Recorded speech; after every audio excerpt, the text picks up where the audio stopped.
Well, howdy there, Internet people. It's Bo again. I did that video on MS-13 and the situation in El Salvador, explained why people were fleeing. And, of course, there were comments saying, well, but that's just one country. You're trying to cast that as if that's everything. I apologize. That was an oversight on my part. I should have seen that coming. So, challenge accepted. Most of the migrants are coming from the Sunni Triangle. Not the Sunni Triangle. The Northern Triangle, my bad. And that is made up of El Salvador, Honduras, and Guatemala. I'm going to do a real quick recap of El Salvador. The 1980s, there were a series of juntas, U.S. supported, triggered a 12-year civil war. U.S. trained troops during this period engaged in massacres, war crimes, all kinds of stuff. Horrible, horrible things. At the end of the war, there was a peace treaty. The peace treaty stipulated that because the police engaged in a lot of this, they had to be disbanded. The military was not very strong. It had been reduced. We chose this exact moment to send a gang back to El Salvador. And by back, I mean there. This gang is MS-13. MS-13 was not founded in El Salvador. It was founded in the United States. We transplanted it there. Once they were there, they had no police opposition, so of course they got a pretty good footprint real quick. Got a good hold on the country.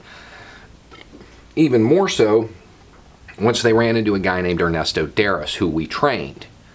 He took his training and turned MS-13 from the penny ante street gang that it was into the transnational threat that it is today. His nickname was Satan. All of that's discussed in detail in the other video, so let's move on. Let's talk about Honduras, and we're going to go all the way back to show exactly how long we've been doing this. In 1914, U.S. banana companies owned 1 million acres. By 1920, they owned all the good soil. Peasants had no choice but to work for them because they couldn't get good soil of their own. During this period, there were some gripes from the government, so we engaged in a couple of direct political or military interventions down there. By the 1960s, the military was all that mattered. It was the only real political institution in the country. By the 80s, under Reagan, it was USS Honduras. It was a staging area. That's it. We controlled that country in every way, from the economy to the government to the military. And we militarized the entire country to deal with the Sandinistas in Nicaragua. Yet another country we screwed up. This militarization, of course, led to tyranny. There were political assassinations, mass disappearances, illegal detention, so on and so forth. And this goes on until 2006, when they finally get a reformer. They finally get a guy in there who's going to fix it. They're going to fix their country. He lasts 3 years until a U.S.-supported coup ousted him. Since then, the heavy-handed repression is back. 2/3 of the people live in poverty. They have to deal with gangs like MS-13 from neighboring El Salvador, which, as we just discussed, is our creation, as well as Barrio 18, which basically just modeled themselves after MS-13, using the same training and tactics and everything else. Gender-based violence is the second leading cause of death for women of reproductive age in that country. Abortion is illegal. So when sexual violence does occur, as it often does, the women have no choice but to carry that pregnancy to term. However, there's no real health care, so they're likely to die. This is why you see a bunch of pregnant women making this trip. So that's Honduras in a nutshell. Now let's go to Guatemala. I'm going to speed through it a little bit faster because it's not like it's the exact same story. In 1900, the United Fruit Company runs the country. I mean, for real. The government is just a rubber stamp for them. They control the ports. They control everything. By 1920, because of this, the Guatemalan people decide to fix their country. They overthrow the government that is so compliant. What does the U.S. do? They send troops. And they basically tell them, you're going to be just like the last guys. And if not, we're going to depose you.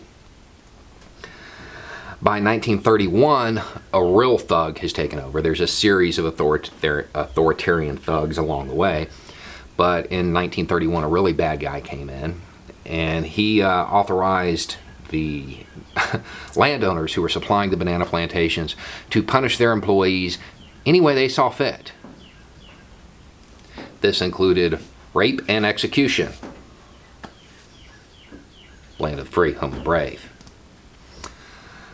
Now, because of this brutality, in 1944, there was an overthrow of this guy.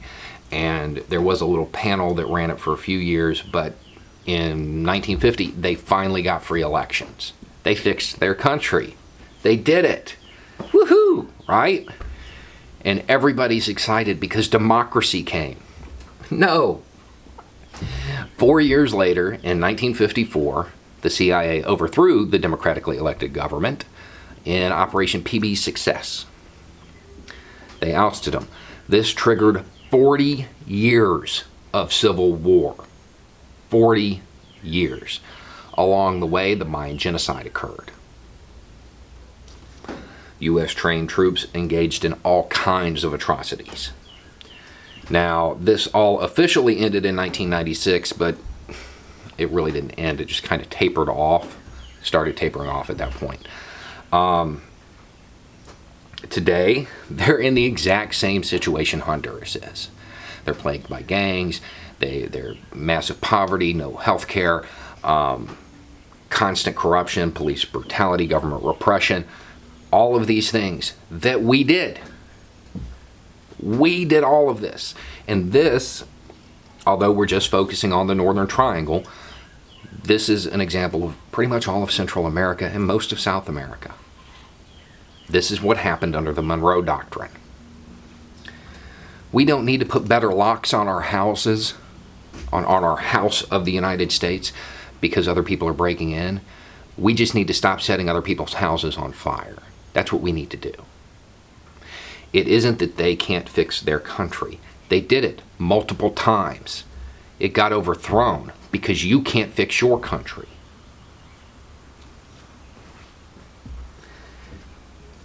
We can't constantly allow our government to do this and then cry when people try to get away from the situations that we created.